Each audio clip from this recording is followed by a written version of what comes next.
I'm someone that's exploring the idea of becoming a mother. Yeah. And it's petrifying because I don't want to mess it up. You will. Don't worry about it. Yeah, that's the thing. Well, that's partly my question is no matter how much healing you have, it seems like you're still going to mess it up. And also, what could it look like for a society to be as healed as possible and bring the next generations into the world? So when you say you're petrified, you're very scared, right? Here's how I'm interpreting it.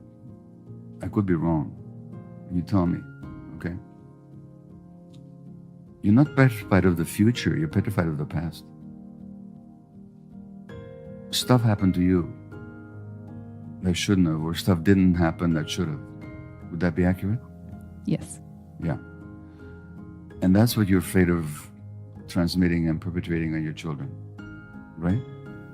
Yes.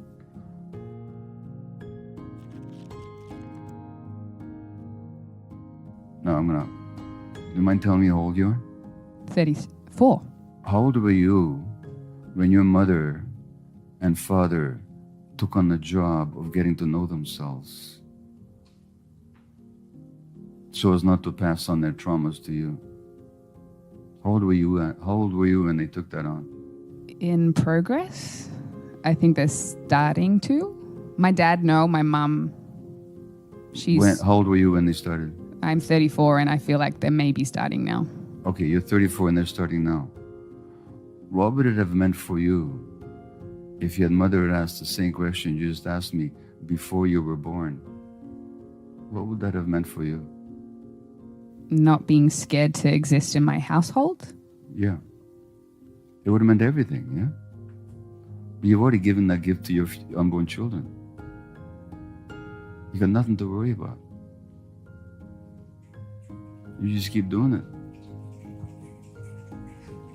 Okay? Now, a therapist once said to me that if your parents gave you this much shit and you give your kids this much, you've done a great job.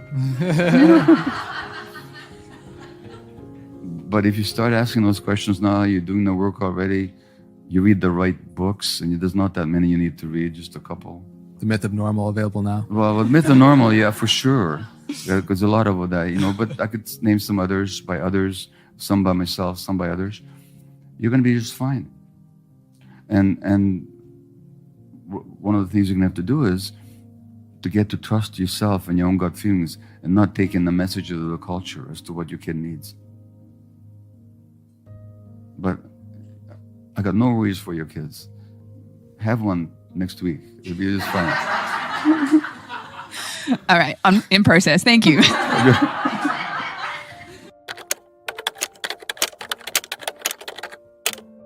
Hello, Bryant. Thank you so much, both of you. First, what have you found to be the most effective question that you've asked someone to help them understand themselves? I don't know that I have an answer to that. But the most effective question I have usually is, what's happening for you right now? Yeah. Just what's happening for you right now. Now, because we're having an interaction, we're talking about something, so what's happening for you right now? Let me check in with your body. What's happening in your body right now? That, I think, is the key question, is just what's happening, not because it's so not theoretical. Yeah. And it's so not narrative. It's just right here. So it's what's happening right now. That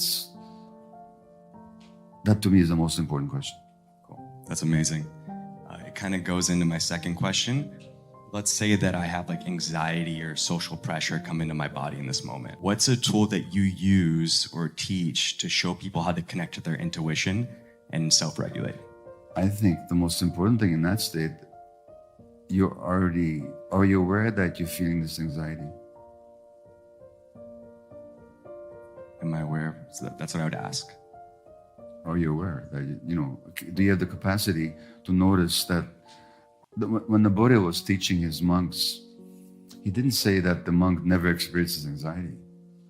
He never said that the monk never experiences anger. What he said was, when the monk has anxiety, he says, in me there's anxiety. When there's anger in me, the monk says, in me there's anger. In me there's lust.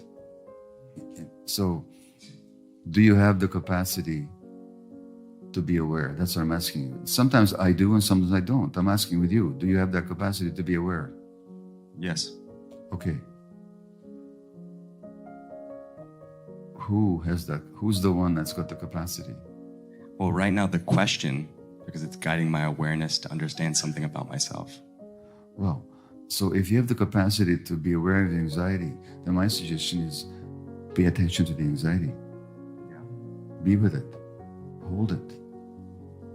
The insight will come.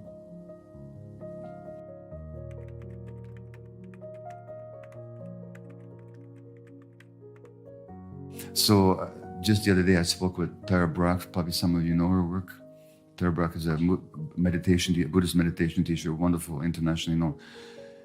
She's written a book called Radical Compassion. That's one of her books. And she talks about something called RAIN. RAIN is the method that she's helped to develop. RAIN. Recognize, allow, investigate, nurture. So in that state, if you recognize that there's anger, that's the recognition part. Oh, sorry, anxiety. Yeah. I recognize there's anxiety in me right now. And allow, I'm not going to fight it. I'm not going to try and get rid of it. I'm not going to turn on the television or get on a cell phone or take a drug or eat something. I'm going to allow it. That's the A part. Investigate is, well, what is this about? Well, first of all, what does it feel like in my body? Oh, it's butterflies in my belly, tension in my chest, constriction in my throat.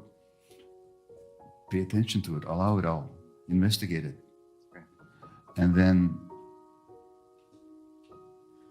nurture that little anxious part, which incidentally is just a childhood memory. Because as an adult, you got nothing to be anxious about. You might have concerns and fears that are legitimate, but that's not the same as anxiety.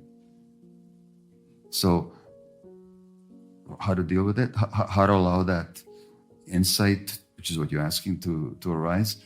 Yeah. Hang out with the emotion, rein it. Got it. Recognize, allow, investigate, and nurture, and then the insights will come. Okay? Beautiful. Thank you so much.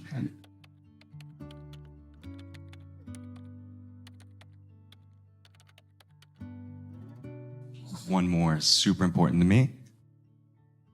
I notice there's a huge significance on someone's individual trauma of what they've personally been through in this lifetime. Yeah. Can you talk about the importance of community, family, institutional, historical, spiritual trauma as well? Well, trauma is always multi-generational. Now, I pass it on to my kids, as I mentioned. They didn't grow up in Nazi Germany, or in Nazi Hungary, or in Nazi-occupied Hungary. And we can see that in colonized communities, indigenous population in North America and Canada. Oh boy. 50% of the women in Canada are indigenous. They make up 5% of the population. So it's always multi-generational. And it's never just about the individual. It's hardly ever about no. Some populations are then continue to be traumatized.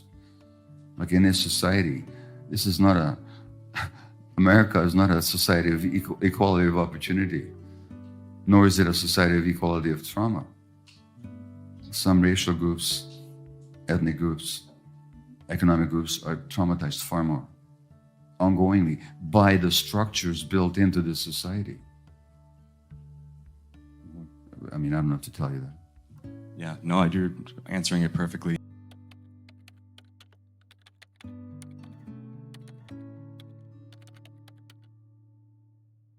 Healing can't just be an individual thing.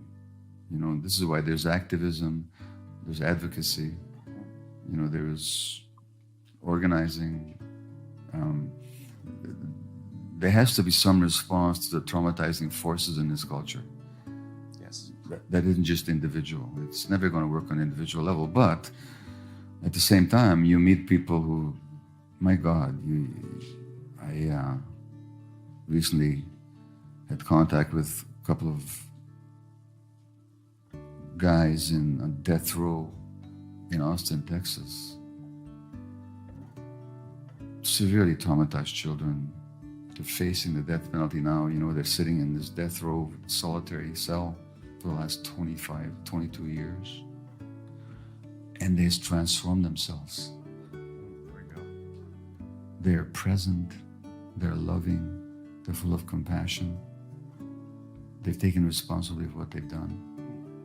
And the state still wants to murder them for what they did when they were traumatized. Then these guys on death row, and they've become these avatars of compassion. And they truly are. It's amazing what people are capable of. Thank you so much.